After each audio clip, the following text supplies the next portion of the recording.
ನನಗೆ ಓಟಿಗಾಗಿ ದುಡ್ಡು ಕೊಡಿದವರು ಇಲ್ಲಿ ತನಕ ಯಾವ ನಮ್ಮ ಕ್ಷೇತ್ರದ ಜನ ಕೇಳೋದೇ ಇಲ್ಲ.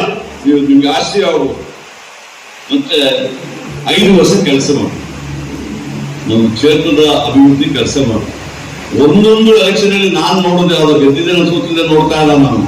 ಒಂದೊಂದು ಎಲೆಕ್ಷನ್ ಅಲ್ಲಿ ನನ್ನ ಮತದಾರರು, ಮೊದಲು ಕಾಂತಿ ನಗರ ಇತ್ತು, ಸರ್ವಜ್ಞ ನಗರ ಇದೆ, ಮತದಾರರು ನೀವು ರೆಕಾರ್ಡ್ ನೋಡಿ.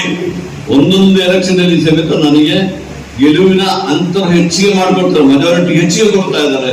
ಅದು ನಾನು ಅವರಿಗೆ ಯಾವಾಗಲೂ ಅವ್ರ ಋಣ ತೀರಿಸಲಿಕ್ಕೆ ನಾನು ಪ್ರಯತ್ನ ಮಾಡ್ತಾ ಇದ್ದಾರೆ ಮಾತು ಹೇಳಿ.